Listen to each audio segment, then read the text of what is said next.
আমাদের আল্লাহর সাথে সম্পর্কটা কি? আমি আগেও বলেছি, আমাদের তাঁর সাথে প্রাথমিক সম্পর্ক কি? তিনি আমাদের মালিক আর আমরা তাঁর দাস, এটাই সম্পর্ক। আল্লাহর ব্যাপারে এই প্রাথমিক বিষয় যে বুঝতে পারবে সে অবশ্যই একটা ফলাফল উপলব্ধি করবে, তা হচ্ছে ইয়াকা না'বুদু। এটাই হচ্ছে পরিশেষ, ইয়াকা না'বুদু। শুধু তোমার কাছেই আমরা দাসত্ব স্বীকার করি, ইচ্ছাকৃত দাসত্ব। এখন চলুন দাসত্ব নিয়ে কথা বলি। দাসত্ব কি ইচ্ছাকৃত হয় নাকি জোর দিয়ে করতে হয়? দাসত্ব কি ইচ্ছাকৃত হয় নাকি অনিচ্ছাকৃত? অনিচ্ছাকৃত। কেউ বলবে না আমি অন্যরকম একটা চাকরি খুঁজছি, আমি আমার পায়ে শিকল বাঁধা পছন্দ করি। ওকে, কেউ দাসত্বের চাকরির জন্য অ্যাপ্লাই করে না, ঠিক না? দাসত্ব কখনো ইচ্ছাকৃতভাবে করা হয় না। আমরা সেই হাস্যকর উদাহরণ দেখতে পারি, আপনি এসে বললেন এই যে আমি আপনার দাস, আমি বললাম চলো কিছু করি। এটা ইচ্ছাকৃত, কিন্তু এটা সাধারণত হয় না। আল্লাহর থেকে বেশি শক্তিশালী কোনো মালিক হতে পারে না। এবং অন্য মালিকদের আরেকটা বিষয় এরকম, সাধারণত দাসরা মালিকদের ভালোবাসে নাকি ঘৃণা করে? ঘৃণা করে। এবং একবার যদি তারা সুযোগ পায় তাহলে কি করে? মুক্ত হতে চায়।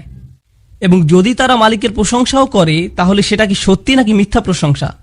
মিথ্যা প্রশংসা। কিন্তু এই সূরা শুরু হয়েছিল আলহামদুলিল্লাহ দিয়ে। এটা সত্যিকারের আসল প্রশংসা এই মালিকের। এটা কিভাবে সম্ভব? এর কারণ হচ্ছে এই যে এই মালিক আপনাকে দাসত্ব করার জন্য জোর করেন না, আপনাকে এই উপলব্ধি নিজ থেকে করতে হবে। তাই তিনি এটা বলেননি যে উ'বুদুল্লাহ, আল্লাহর দাস হও, বরং আমরা বলি ইয়াকা না'বুদু, আমরা তোমার কাছে নিজেদের দাসত্ব বিসর্জন করলাম, আমরা তৈরি, আমরা নিজ থেকে এটা বেছে নিয়েছি, আমরা ইচ্ছাকৃতভাবে দাসত্ব স্বীকার করছি। চমৎকার ব্যাপার। এই যে ইসলাম ধর্ম আপনাকে ফাতিহাতেই বলে দিচ্ছে তোমাকে এটা বেছে নিতে হবে, তোমাকে এটা বেছে নিতে হবে। কেউ তোমাকে মুসলিম হতে জোর করতে পারবে না, তোমাকে নিজ থেকে আল্লাহর কাছে আসতে হবে। আর কেন আপনার আল্লাহর কাছে আসা উচিত? আপনার আল্লাহর কাছে আসা উচিত সূরা ফাতিহার প্রথম 3 আয়াতের জন্য। এটাই আপনার জন্য যথেষ্ট। যদি সত্যি আপনি জানতেন আলহামদুলিল্লাহর মানে কি, রব্বিল আলামিনের মানে কি যদি আপনি বুঝে থাকেন, আর রহমানির রহিমের মানে কি আপনি যদি বুঝে থাকেন, আর মালিক ইয়াউমিদ্দিনের মানে কি আপনি যদি এগুলো বুঝে থাকেন, এগুলোর প্রত্যেকটা এককভাবেই যথেষ্ট। কারণ সব মিলে এটা বলার জন্য যথেষ্ট, ইয়া আল্লাহ আমি তোমার দাস, আমি নিজের ইচ্ছায় কাজ করতে চাই না, আমি সেটাই করতে চাই যেটা তুমি চাও আমি করি। কারণ যা তুমি চাও তা আমার চাওয়ার থেকে অনেক গুণ উত্তম। কারণ তুমি আমার রক্ষক, তুমি আমাকে ভালোবাসো আমার কল্পনার থেকেও বেশি, এবং তোমার ভালোবাসা আমি সর্বদা পাই। আল্লাহ তার দাসত্বের আগে তার ভালোবাসার ব্যাপারে বলেছেন, তাই না? তো আল্লাহ তাদেরও ভালোবাসেন যারা তার দাসত্ব গ্রহণ করে না, তাদেরও ভালোবাসেন যারা তার ব্যাপারে খারাপ কথা বলে, তাদেরকেও যারা তাকে অমান্য করে। ইয়া আল্লাহ তুমি এত ভালো, আমি তৈরি, আমাকে গ্রহণ করো, আমি সাইন আপ করছি। ইয়াকা না'বুদু, এটাই হচ্ছে সেই কথা যা আমি আর আপনি বলি যখন এভাবে দাঁড়াই। হয়তো আপনাদের মধ্যে কেউ একটা মুভি দেখছে, খারাপ মুভি, তারপর আপনি একটু বিরতি দিলেন, তারপর নামাজ পড়লেন, ইয়া আল্লাহ আমি শুধু তোমারই দাস, আমি কখনো তোমার কথা অমান্য করি না, আমি এই উপলব্ধি নিজ থেকে পেয়েছি, আমাকে পথ দেখাও। তারপর আপনি সালাম ফিরালেন, তারপর আবার মুভি প্লে করলেন। এর কোনো মানে হয়? ভাবুন তো, আপনাদের কেউ জুমার নামাজ পড়তে গেলেন, হাজার হাজার মানুষ, সবাই বলছে ইয়া আল্লাহ আমি তোমার দাস, সবাই বলছে ইয়া আল্লাহ আমি তোমার দাস, আমি এই উপলব্ধি নিজ থেকে পেয়েছি, আমি এটা বুঝি যে আমি যদি নিজের ইচ্ছায় কাজ করি আমি নিজেই ক্ষতিগ্রস্ত হব, তাই আমাকে পথ দেখাও। তারপর জুমার নামাজ শেষে আপনি খারাপ কাজ করলেন। এটার কি কোনো অর্থ হয়? তার মানে হচ্ছে আমরা জিহ্বা দিয়ে এমন কিছু বলছি কিন্তু তা আমাদের অন্তরে পৌঁছায়নি, আর আমরা আসলে সে সম্পর্কে চিন্তাও করিনি। আসলে আমরা কি বলছি তা নিয়ে সচেতন থাকি না। যখন আমরা বলি ইয়াকা না'বুদু, আমরা আল্লাহর সাথে একটা সন্ধি করছি, আমরা আল্লাহর কাছে নিজেদের সম্পর্কে কিছু বলছি, আমরা আল্লাহর কাছে একটা দাবি করছি। কিভাবে আপনি আপনার মাকে বলেন যে আপনি তাকে ভালোবাসেন?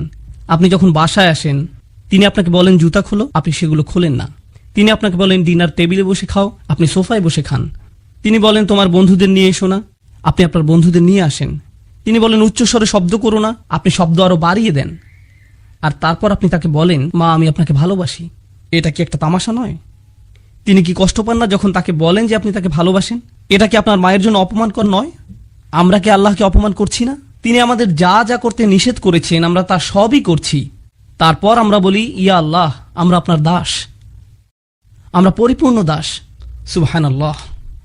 ওয়া ইয়্যাকা নাস্তাঈন, আর শুধু আপনার সাহায্যই আমরা চাই। কোরআনের সবচেয়ে সুন্দর আয়াতগুলোর মধ্যে একটা, ইয়্যাকা নাস্তাঈন। সহজ অনুবাদ, কেবল এবং একমাত্র আপনারই সাহায্য যা আমরা খুঁজে বেড়াচ্ছি, কেবল এবং একমাত্র আপনারই সাহায্য আমরা চাইছি। কিন্তু এটা কি বোঝায়? হে আল্লাহ, যখন আমরা সিদ্ধান্ত নেই যে আমরা আল্লাহর দাস হতে যাচ্ছি, আমাদের বুঝতে হবে এটা কোনো সহজ জিনিস না, এটা আল্লাহর সাথে অনেক বড় একটা অঙ্গীকার। এটা কোনো ছোট জিনিস না। আর আপনি যখন বড় অঙ্গীকার করেন, আপনার সাহায্য প্রয়োজন হয়। তাই আমরা আল্লাহর কাছে বলি, হে আল্লাহ, আমি একটা বড় অঙ্গীকার করেছি, আমি মনে করি না যে আমি নিজে নিজে এটা পালন করতে পারবো। আপনি কি এই ব্যাপারে আমার সাহায্য করতে পারেন? ইয়াকা নাস্তাইন, দয়া করে সাহায্য করুন। ইয়াকা নাস্তাইনের এটাই প্রথম অর্থ। কিন্তু ইয়াকা নাস্তাইনের সবচেয়ে সুন্দর শিক্ষার একটি হচ্ছে, আরবি ভাষায় সাহায্য বোঝাতে ডজনের ওপর শব্দ আছে। নাসর এবং মুসাআদা, মাসাদ, আউন, অনেক অনেক শব্দ আছে এর জন্য। আল্লাহ আউন শব্দ ব্যবহার করলেন। নাস্তাইন শব্দটি আরবি শব্দ আউন থেকে এসেছে। এটা খুব বিশেষ ধরনের সাহায্য। আমি চাই আপনারা এই সাহায্যটি বুঝুন, কারণ এটা আপনার জীবনে অনুধাবনের দরজাগুলো খুলে দেবে, সত্যিই দেবে। যখন আপনি বলেন ইয়াকা নাস্তাইন, আপনি আসলে কি বলছেন? আপনি একটি রাস্তায় গাড়ি চালাচ্ছেন আর আপনার টায়ার নষ্ট হয়ে গেছে। আপনি সেটাকে টেনে রাস্তার সাইডে নিয়ে আসলেন। এখন আপনি কি করবেন? আপনি গাড়ি থেকে নামেন এবং দেখেন যে পিছনে অতিরিক্ত কোনো টায়ার আছে কিনা। আপনি সেটা নেন, গাড়িটা উপরে ওঠানোর জন্য চেষ্টা করেন যাতে করে টায়ারটা লাগাতে পারেন। কিন্তু আপনি গাড়িটা পুরোপুরি তোলার মতো যথেষ্ট শক্তিশালী না। তো যখন কেউ হেঁটে যাচ্ছে, আপনি বলেন, এই যে আপনি কি আমাকে সাহায্য করতে পারেন? আর তারা আপনাকে সাহায্য করে। এটা হলো ইস্তেআনা। অন্যভাবে বলা যায়, ইস্তেআনা হচ্ছে যখন আপনি ইতোমধ্যে চেষ্টা করেছেন, আপনি শেষ করতে পারেননি, তখন আপনি অন্য কারো সাহায্য চান। এটা হলো ইস্তেআনা। ইস্তেআনা এটা নয় যে আপনার গাড়ির টায়ার নষ্ট হয়ে গেছে আর আপনি গাড়িতে বসে আছেন, কেউ পাশ দিয়ে যাচ্ছে, আপনি তখন বললেন, হেই, আমার গাড়ির টায়ার নষ্ট হয়ে গেছে, আপনি কি সাহায্য করতে পারেন? তিনি বললেন, হ্যাঁ ঠিক আছে। তারপর আপনি বললেন, এখানে ট্রাঙ্ক খোলার একটা বাটন আছে, বাটন চেপে ট্রাঙ্ক খুলে আপনি কাজ করতে থাকুন আর আমি এখানে বসে সংবাদ শুনছি। এটা ইস্তেআনা নয়, এটা ইস্তেআনা না। কেন না? কারণ ইস্তেআনা দাবি করে প্রথমে আপনি আপনার নিজের জন্য কাজ করছেন, তারপর আপনি কাজটি শেষ করতে না পারার কারণে অন্যের সাহায্যের প্রয়োজন হয়। বোঝা গেল?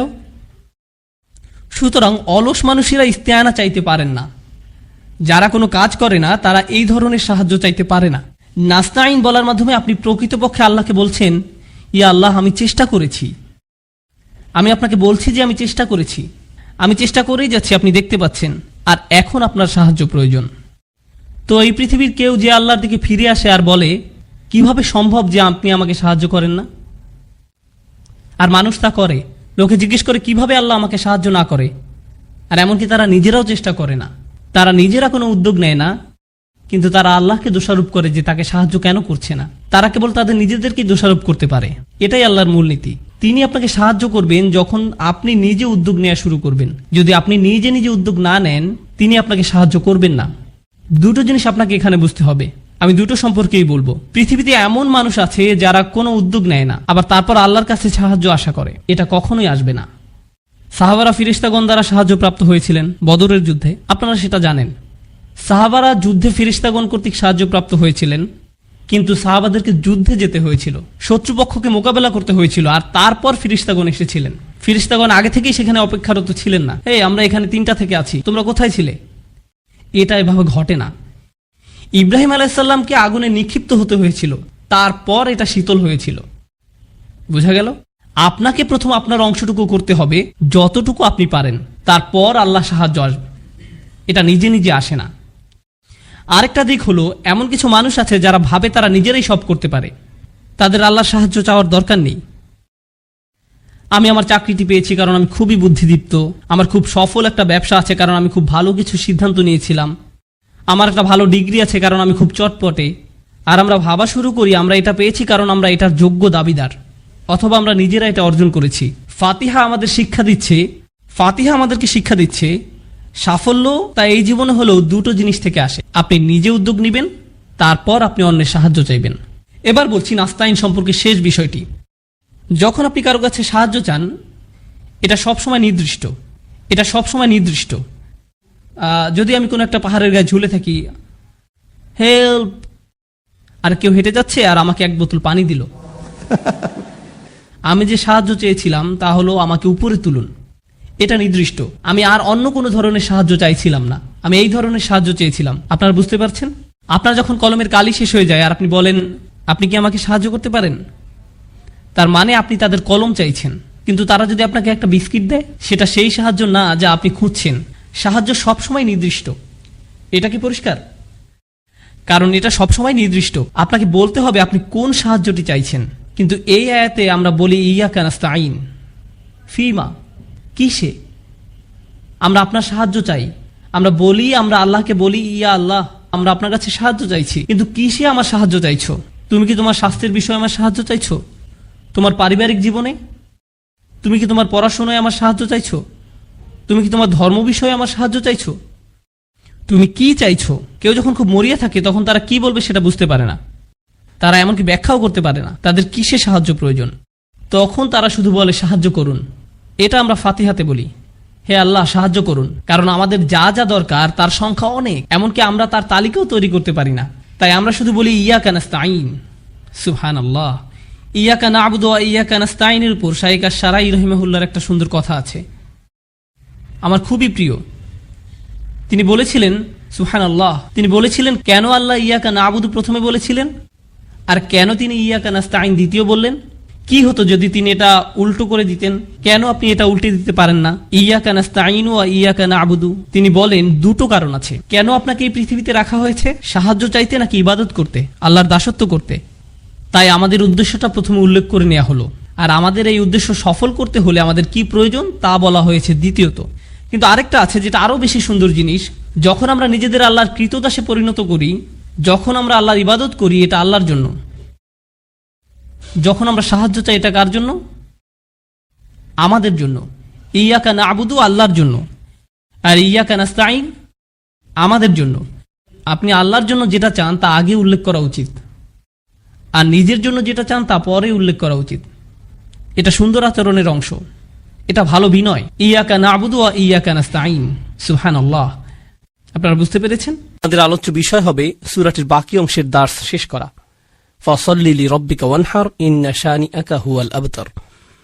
কিন্তু আয়াতগুলোতে যাবার আগে কিছু বিষয় সম্পর্কে আমাদের পরিষ্কার ধারণা থাকা প্রয়োজন। প্রথমত, সাধারণভাবে বলতে গেলে বেশিরভাগ বর্ণনা মতে এই সূরা নাজিলের প্রেক্ষাপট হিসেবে অনেকগুলো ঘটনা রয়েছে যা মোটামুটি একই রকম। এমন কোনো নিশ্চিত মতামত পাওয়া যায় না যে এই একটি ঘটনার প্রেক্ষিতে সূরাটি নাজিল হয়েছে, কিন্তু যেসব ঘটনার বর্ণনা পাওয়া যায় তার সবগুলো ঘটনা প্রায় সামঞ্জস্যপূর্ণ, এবং নিশ্চিতভাবেই সব ঘটনাতেই কাফিররা নবী আলাইহিস সালাতু ওয়াস সালামকে অপমান করার চেষ্টা করেছে। কিছু কিছু অবিশ্বাসী রাসূল সাল্লাল্লাহু আলাইহি ওয়াসাল্লামের কাছে এসে তাকে বিভিন্ন কটু কথা বলে যেত। আগের পর্বগুলোতে আমরা এরকম কিছু মন্তব্য সম্পর্কে জেনেছি। আজকে আমরা ইন্না শানিআকা হুয়াল আবতার আয়াতের ব্যাখ্যায় এগুলো সম্পর্কে বিস্তারিত জানবো ইনশাআল্লাহ তাআলা। তবে আমরা এতটুকু বলতে পারি এই সূরার প্রেক্ষাপট ছিল সম্পূর্ণ নেতিবাচক। এর প্রেক্ষাপটে যেসব ঘটনা ঘটেছে, নবী আলাইহিস সালাতু ওয়াস সালামের জীবনে এই ঘটনাগুলো মোটেও সুখকর ছিল না। কিন্তু আল্লাহ এই নেতিবাচক ঘটনাগুলোর উত্তরে এই সূরাটি শুরু করেছেন খুবই ইতিবাচকভাবে। ইন্না আতাইনাকা আল কাউসার। আল্লাহ আযজা ওয়া জাল্লা নবী সাল্লাল্লাহু আলাইহি ওয়াসাল্লামকে আল কাউসার দান করার কথা বলেছেন, যা অত্যন্ত ইতিবাচক এবং যা কাফিরদের কথার সম্পূর্ণ বিপরীত। এতে আমরা রাসূল সাল্লাল্লাহু আলাইহি ওয়াসাল্লামের সিরাত এবং দাওয়াতে দ্বীনের কাজ সম্পর্কে গুরুত্বপূর্ণ একটা শিক্ষা পাই। সেটা হলো রাসূল সাল্লাল্লাহু আলাইহি ওয়াসাল্লামের জীবনে খুবই বেদনাদায়ক এবং যন্ত্রণাদায়ক কিছু ঘটনা ঘটেছে, কিন্তু আল্লাহ চান তার প্রিয় নবী সাল্লাল্লাহু আলাইহি ওয়াসাল্লাম ইতিবাচক দিকে ফোকাস করুন। আপনি বরং আল্লাহ আপনাকে যা দান করেছেন সেগুলোতে মনোযোগ দিন। আল কাউসারের দিকে ফোকাস করুন, যা আল্লাহ একান্তভাবে আপনাকে দিয়েছেন। এটাই এখানে প্রথম শিক্ষা। তাছাড়া এখানে আল্লাহর একটা অনুগ্রহ রয়েছে, তিনি নেতিবাচক কথা বলার আগে ইতিবাচক কথা দিয়ে সূরাটি শুরু করেছেন। তিনি ইতিবাচক কথা দিয়ে শুরু করেছেন, ইন্না আতাইনাকা আল কাউসার, তারপর ফাসাল্লি লিরাব্বিকা ওয়ানহার। এরপর তিনি নেতিবাচক কথা বলেছেন, ইন্না শানিআকা, অর্থাৎ আপনার শত্রু। শত্রুদের কথা একেবারে শেষে বলা হয়েছে। আবার এখানে নবী সাল্লাল্লাহু আলাইহি ওয়াসাল্লামের প্রতি আল্লাহর অসীম ভালোবাসাও প্রকাশ পেয়েছে। যেমন নবী সাল্লাল্লাহু আলাইহি ওয়াসাল্লামকে তারা যে কথাগুলো বলতো সেগুলো খুবই কষ্টদায়ক ছিল। তারা তার বিরুদ্ধে বিভিন্ন রকমের আপত্তিকর কথা বলতো। আপনারা জানেন তারা তাকে পাগল বলতো। ওয়া ইয়াকুলুনা ইন্নাহু লামাজনুন, অর্থাৎ তারা বলে যে নিশ্চয়ই তিনি পাগল।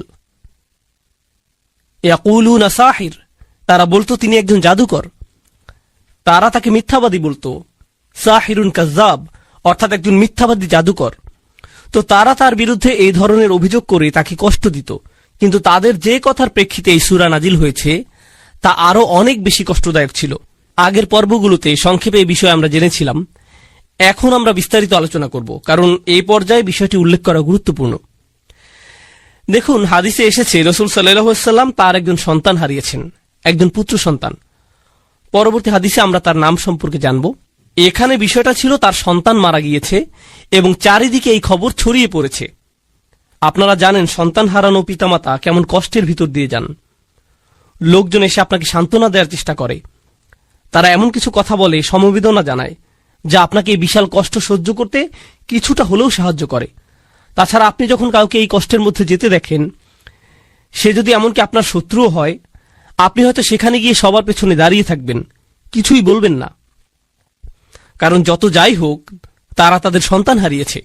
এতটুকু মানবতা বোধ বা আন্তরিকতা সব মানুষের মধ্যে থাকে। কিন্তু যখন আবু জাহল এই সংবাদটা পেল, এবং সে কিন্তু নবী সাল্লাল্লাহু আলাইহি সাল্লামের চাচা ছিল, আপনি অন্তত আপনার পরিবারের কাছ থেকে এতটুকু আন্তরিকতা আশা করেন।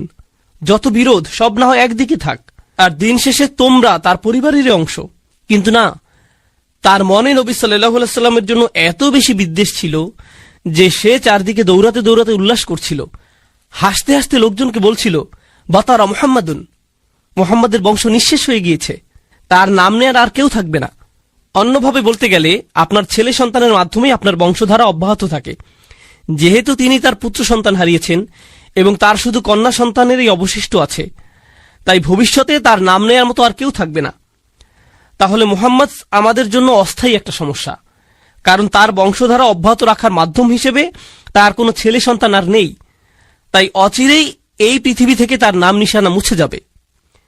দেখুন কেমন কষ্টের পরিস্থিতিতে তারা এই ধরনের চরম অপ্রীতিকর কথাগুলো বলছে। এই কথাগুলো এত বেশি যন্ত্রণাদায়ক ছিল যে আল্লাহ আজ্জা ওয়া জাল্লা তাদের কথা কোরআনে উদ্ধৃতিও করেননি। তিনি এভাবে বলেননি ইয়াকুলুনা হুয়া আবতার অথবা হুয়া আবতার। তিনি বলেননি যে তারা বলে তার বংশ নিঃশেষ হয়ে গেছে। তিনি নবী সাল্লাল্লাহু আলাইহি সাল্লামের সামনে তাদের সেই যন্ত্রণাদায়ক কথার উদ্ধৃত করে তাকে আঘাত দিতে চাননি। তিনি বিভিন্ন সূরায় তাদের বিভিন্ন কথা উদ্ধৃত করেছেন, যেমন তারা বলেছিল তিনি পাগল, তিনি একজন জাদুকর এবং তিনি একজন মিথ্যাবাদী। কিন্তু এই ক্ষেত্রে তিনি তাদের কথাগুলোকে উদ্ধৃত করেননি।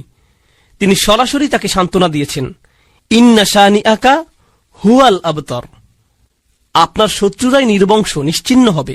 তাহলে আল্লাহ আজ্জা ওয়া জাল্লা এখানে কাফিরদের কথাটা হুবহু উদ্ধৃত করেননি। এটা নিঃসন্দেহে নবী সাল্লাল্লাহু আলাইহি সাল্লামের প্রতি আল্লাহর অসীম ভালোবাসার বহিঃপ্রকাশ। পরিশেষে আমরা এই সূরায় আরো একটা অসাধারণ শিক্ষা পাই। এখানে আল্লাহ কেবল নবী সাল্লাল্লাহু আলাইহি সাল্লামের মনোযোগ অন্যদিকে আকৃষ্ট করেননি। রাসূল সাল্লাল্লাহু আলাইহি সাল্লাম তার সন্তান হারিয়েছেন। যখন কেউ এভাবে সন্তান হারায়, তার কাছে আর কোনো কিছুই ভালো লাগে না। এটা যে কোনো মানুষের ক্ষেত্রে হতে পারে, সব মানুষের ক্ষেত্রে এমনটা হয়। কেউ যখন তার সন্তান হারায়, তখন তার বাড়ি, ব্যাংক ব্যালেন্স অথবা অন্য যে কোনো কিছুর কথা মাথায় আসে না। মনের মধ্যে শুধু সন্তান হারানোর তীব্র ব্যথাই অনুভূত হয়। মা বাবার কাছে তাদের সন্তানেরা শ্রেষ্ঠ সম্পদ, তাই না? নবী সাল্লাল্লাহু আলাইহি সাল্লামের এমন কষ্টের মুহূর্তে আল্লাহ আজ্জা ওয়া জাল্লা প্রথমে তাকে সমবেদনা জানাচ্ছেন, ইন্না আ'তাইনাকা আল কাউসার। তিনি তার সন্তান হারিয়েছেন আর আল্লাহ তাকে বলছেন, আপনি সীমাহীন কল্যাণপ্রাপ্ত হয়েছেন, আপনি প্রাচুর্য লাভ করেছেন। আগের পর্বগুলোতে আমরা লিস্ট আকারে এগুলো সম্পর্কে জেনেছি, কিন্তু এরপরেও কিভাবে এই যন্ত্রণাদায়ক পরিস্থিতি মোকাবেলা করা যায়, কাফিরদের কথার যথাযথ জবাব দেওয়ার পাশাপাশি এই সূরায় আমাদের শেখানো হচ্ছে কিভাবে আমরা বিশেষ করে পরিবারের কাউকে হারানোর তীব্র যন্ত্রণা, অসহ্য মানসিক কষ্ট, হতাশা এগুলো থেকে মুক্তি পেতে পারি। প্রথমত, আল্লাহ আপনাকে যা যা নিয়ামত দান করেছেন সেগুলোতে মনোযোগ দিন। এরপর ফাসল্লি লিরাব্বিকা ওয়ানহার, নবী সাল্লাল্লাহু আলাইহি সাল্লামকে আল্লাহ বলছেন সালাত আদায় করুন। আল্লাহ বলছেন দুঃখ, কষ্ট, যন্ত্রণা থেকে মুক্তির উপায় হলো সালাত আদায় করা। সুবহানাল্লাহ। জানেন এখানে সালাত আদায়ের দুইটা দিক আছে। প্রথমত, শেষ আয়াতের সাথে সালাতের সম্পর্ক আছে, আবার প্রথম আয়াতের সাথেও সালাতের সম্পর্ক আছে। তাহলে মাঝখানের আয়াত ফাসল্লি লিরাব্বিক হলো এই সূরার মূল আয়াত। প্রথম আয়াতে আল্লাহ নবী সাল্লাল্লাহু আলাইহি সাল্লামকে যা দান করেছেন সেই সম্পর্কে বলা হয়েছে। আর কোনো উপহার পেলে আপনার কি করা উচিত? আপনার কৃতজ্ঞতা প্রকাশ করা উচিত, এবং কৃতজ্ঞতা প্রকাশের শ্রেষ্ঠ মাধ্যম হলো সালাত আদায় করা। তাহলে প্রথম আয়াতের প্রতিক্রিয়া হলো ফাসল্লি লিরাব্বিক। আবার দ্বিতীয়ত, তার শত্রুদের কাছে থেকে যে অসহনীয় দুঃখ কষ্ট তিনি পেয়েছেন, যাদের কথা শেষ আয়াতে বলা হয়েছে, এই কষ্টগুলো মোকাবেলা করার জন্য আপনি কি করেন? আপনি নামাজে দাঁড়িয়ে যান। তাহলে ভালো মন্দ উভয় পরিস্থিতিতে আপনার প্রতিক্রিয়া হবে নামাজ আদায় করা। সুবহানাল্লাহ। এখন চলুন নবী সাল্লাল্লাহু আলাইহি সাল্লামের সন্তানদের সম্পর্কে আমরা জানব।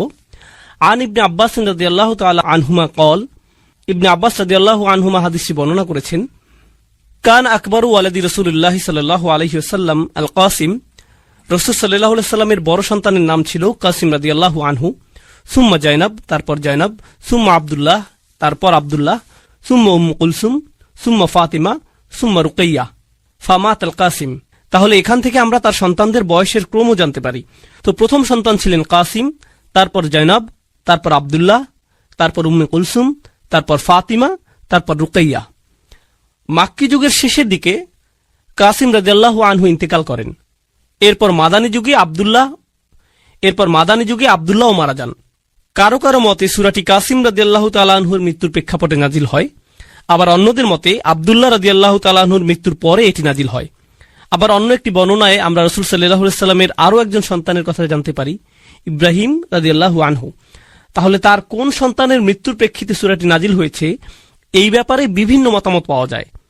আবার আবু আইয়ুব রাদিয়াল্লাহু আনহু বর্ণনা করেছেন, লাম্মা মাতা ইব্রাহিম বিন রাসূলিল্লাহ সাল্লাল্লাহু আলাইহি সাল্লাম মাশাল মুশরিকুনা বা'দুহুম ইলা বা'দ ফাকালু, অর্থাৎ যখন রাসূল সাল্লাল্লাহু আলাইহি সাল্লামের ছেলে ইব্রাহিম রাদিয়াল্লাহু তাআলা আনহু ইন্তেকাল করলেন, মুশরিকরা একে অন্যের কাছে দৌড়ে দৌড়ে যেতে লাগলো এবং বলল, ইন্না হাযা সাবি কদ বাতারাল লাইল। সাবি মানে যার আর কোনো সন্তান হবে না, যার কোনো ছেলে সন্তান নেই, কোনো পরবর্তী বংশধর নেই, আজ রাতে তার বংশধারা নিঃশেষ হয়ে গেছে। এটা বলে তারা উৎসব করতে লাগলো। ইব্রাহিম রাদিয়াল্লাহু তাআলা আনহুর মৃত্যুর বর্ণনাই অধিক জোরালো। তো এবার আসুন, ফাসল্লি লিরব্বিক, এই আয়াতটি শুরু হয়েছে ফা অক্ষর দিয়ে। ফা সল্লি লিরব্বিক। এখানে ফা সম্পর্কে ইমাম আল আলুসি বলছেন, আল ফা ফি কওলিহি তাআলা, তিনি বলছেন আল্লাহ যখন আয়াতে ফা অক্ষরটি উল্লেখ করেছেন, লিতারতিবি মা বাদাহা আলা মা ক্বাবলাহা, এই ফা অক্ষরটি এর পূর্ববর্তী বাক্যাংশের উপর গুরুত্বারোপ করে এবং এটি ফা এর পূর্ববর্তী কথার সাথে এর পরের কথাকে সম্পৃক্ত করে। ফাইন্না ইতাআ তাআলা ইয়াহু আলাইহিস সালাতু ওয়াস সালাম মা যুকিরা মিনাল আয়াতিল্লাতি লাম ইউতিহা আহাদাম মিনাল আলামিন, অর্থাৎ যেহেতু প্রথম আয়াতে বলা হয়েছে নবী সাল্লাল্লাহু আলাইহি সাল্লামকে আল্লাহ প্রাচুর্য দান করেছেন, আর তিনি তাকে যা কিছু দান করেছেন সবই অসাধারণ এবং অতুলনীয়। তাছাড়া এগুলো এমন কিছু ছিল যা তিনি এই পৃথিবীর আর কাউকে দেননি। মুস্তাওজাবুন লিল মা'মুরি বিহি আই ইস্তিজাব, এজন্য এটা রাসূল সাল্লাল্লাহু আলাইহি সাল্লামের জন্য গুরুত্বপূর্ণ ছিল যে তিনি এই সীমাহীন কল্যাণ লাভের জবাবে কৃতজ্ঞতা প্রকাশ করবেন। এই অসীম নিয়ামতের জন্য সারা দিয়ে কৃতজ্ঞতা প্রকাশ করা খুবই জরুরি। আইফা দুম আলাস সালাতি লিরব্বিক, অর্থাৎ রাসূল সাল্লাল্লাহু আলাইহি সাল্লামকে বলা হচ্ছে, যেহেতু আপনার প্রতি অসীম অনুগ্রহ করা হয়েছে, তাই আপনি নামাজে অবিচল থাকুন। দুম আলাস সালাত, আল্লাহর জন্য আপনি সালাতে অবিচল থাকুন। এগুলো ইমাম আল আলুসির মন্তব্য। আপনাদের আবার একটু মনে করিয়ে দিতে চাই, এর আগের সূরা থেকে আমরা জেনেছি তারা যখন নামাজ পড়ত তারা উদাসীন থাকত, নামাজের প্রতি তারা যত্নবান ছিল না। তাছাড়া যখনই তারা নামাজ পড়ত, লোক দেখানোর জন্য নামাজ পড়ত। আর এই সূরায় ঠিক এর বিপরীত বলা হচ্ছে, তোমরা কেবল তোমাদের রবের জন্য সালাত আদায় করো। ফাসল্লি লিরব্বিক, তিনি শুধু ফাসল্লি বলেননি, যদিও এর মাধ্যমে আদেশটি পরিপূর্ণ বোঝা যাচ্ছে। যেমন তিনি অন্য আয়াতে বলছেন আকিমিস সালাত, শুধু আকিমিস সালাত, কিন্তু এখানে বলছেন ফাসল্লি লিরব্বিক, আপনার রবের জন্য সালাত আদায় করুন, আপনার রবের জন্য। এর মাধ্যমে নামাজ আদায়ের উদ্দেশ্য স্পষ্ট করে বলা হচ্ছে। এখন সল্লি ফা ইন্নাস সালাতা জামিআতু লিজামিহি আকসামুশ শুকুর, এটা খুবই গুরুত্বপূর্ণ। আল্লাহ সালাতের কথা বলেছেন, শুকরের কথা বলেননি। তিনি বলেননি ওয়াশুকর রাব্বাক, তোমার রবের কৃতজ্ঞতা প্রকাশ করো, তাই না? যখন কোনো অনুগ্রহ করা হয় তখন এর জন্য কৃতজ্ঞতা প্রকাশ করা উচিত। তাহলে আমরা বুঝতে পারলাম সালাত হলো জামিআতু লিজামিহি আকসামুশ শুকুর, অর্থাৎ আল্লাহর প্রতি কৃতজ্ঞতা প্রকাশের পরিপূর্ণ, সর্বোৎকৃষ্ট এবং সর্বশ্রেষ্ঠ উপায় হলো আল্লাহর জন্য সালাত আদায় করা। এজন্যই আমরা রাসূল সাল্লাল্লাহু আলাইহি সাল্লামের জীবনে দেখেছি, যখন ভালো কিছু ঘটত বা কোনো ভালো খবর আসতো, তিনি কি করতেন? তিনি সাথে সাথে 2 রাকাত নামাজ পড়তেন। এভাবেই তিনি আল্লাহর কৃতজ্ঞতা প্রকাশ করতেন। এবং এটা আমরা আমাদের নিজেদের জীবনেও প্রয়োগ করতে পারি। যখন কোনো ভালো কিছু আমাদের জীবনে আসে, আমরা কোনো সুসংবাদ পাই, সাথে সাথে আমাদের উচিত সর্বোৎকৃষ্ট উপায়ে তার কৃতজ্ঞতা প্রকাশ করা, আল্লাহর জন্য সালাত আদায় করা। এই আলোচনাটি হলো ৬২তম সূরা, সূরা জুমার প্রথম অংশ নিয়ে। আমার অধ্যয়নের সময় যখন আমি এই কয়েকটি আয়াত অধ্যয়ন করেছি, এগুলো আমাকে বিশেষভাবে প্রভাবিত করেছিল। কারণ আমার মনে হয়েছিল যেন এই আয়াতগুলো কোরআনের পথে এবং ইসলামের পথে আমার নিজের যাত্রারই সারসংক্ষেপ। আমি যেভাবে নিজের ভিতর পরিবর্তন অনুভব করেছি আর যেভাবে আমার জীবনের বাহ্যিক দিকের পরিবর্তন এসেছে, সেটা ছিল একটা প্রক্রিয়ার অংশ। আর পরিবর্তনের সেই প্রক্রিয়াটি আসলে খুব চমৎকারভাবে বর্ণিত হয়েছে সূরা জুমার এই শুরুর আয়াতগুলোতে। আর আপনাদের সাথে এটা শেয়ার করাই আজকে আমার উদ্দেশ্য। আমি শুধুমাত্র লেকচার দিয়ে যেতে আগ্রহী নই। তো এখন আমি আপনাদের সাথে আলোচনা কয়েকটি বিষয় নিয়ে শুরু করব, আর আশা করছি ইনশাআল্লাহ আপনারা আমার সাথেই থাকবেন এবং বিষয়গুলো বুঝতে পারবেন পর্যায়ক্রমে সুশৃঙ্খলভাবে। আমি বিষয়গুলোকে আজকে সুশৃঙ্খলভাবে উপস্থাপন করতে চাই, যাতে আপনারা বিষয়গুলো সহজেই মনে রাখতে পারেন, যা আপনারা এত ভালোভাবে অনুধাবন করবেন যে তখন আপনারা নিজের ভাষায় তা অন্যদেরকে বোঝাতে পারবেন ইনশাআল্লাহ। আমাদের রাসূল সাল্লাল্লাহু আলাইহি ওয়াসাল্লামকে সর্বশ্রেষ্ঠ মিশন দিয়ে পাঠানো হয়েছে, যা কোনো মানুষকে কখনো দেয়া হয়নি। আর দ্বিতীয় আয়াতে সেই সম্পূর্ণ মিশনটির সারসংক্ষেপ করা হয়েছে 4টি কাজের মাধ্যমে। এগুলো হলো সেই 4টি কাজ যা রাসূল সাল্লাল্লাহু আলাইহি ওয়াসাল্লামকে করতে হয়েছিল, যে পরিবর্তন তিনি এনেছিলেন তার জন্য। আর এই আলোচনার শেষে সর্বশেষ যে আলোচনা আপনাদের সাথে করব তা হলো আমার এবং আপনার পরিবর্তনের ক্ষেত্রে আলোচিত এই সকল শিক্ষার ভূমিকা। নিজেকে পরিবর্তনের জন্য কোরআনে বর্ণিত এই 4টি পদক্ষেপ, যার আলোকে আমি আজকের আলোচনার নামকরণ করেছি। মূলত তাই থাকবে শেষের দিকে। কোরআন থেকে এই শিক্ষাগুলো আমরা শিখব এবং শেষে তা থেকে নির্যাস বের করে আমাদের নিজেদের জীবনে প্রয়োগ করব। তো আসুন শুরু করি সেই ভূমিকা দিয়ে। তো আসুন প্রথম আয়াতটি দিয়ে শুরু করা যাক। বিসমিল্লাহির রহমানির রহিম। ইউসাব্বিহু লিল্লাহি মা ফিস সামাওয়াতি ওয়া মা ফিল আরদিল মালিকিল কুদ্দুসিল আজিজিল হাকিম। আমি আপনাদের জন্য সরল অনুবাদ করছি। আকাশ এবং পৃথিবীর সবকিছু আল্লাহর পারফেকশন ঘোষণা করছে এবং তারা এটা করে যাবে। তিনি রাজা, পবিত্র, কর্তৃত্বের অধিকারী, বিজ্ঞ। এটা সরল অনুবাদ, যার মধ্যে আমি মনোযোগ দিব আল্লাহর এই 4টি নামের উপর। তারপর আমরা এগুলো নিয়ে কিছুটা বিস্তারিত আলোচনা করব। আরো একবার সরল অনুবাদ করি।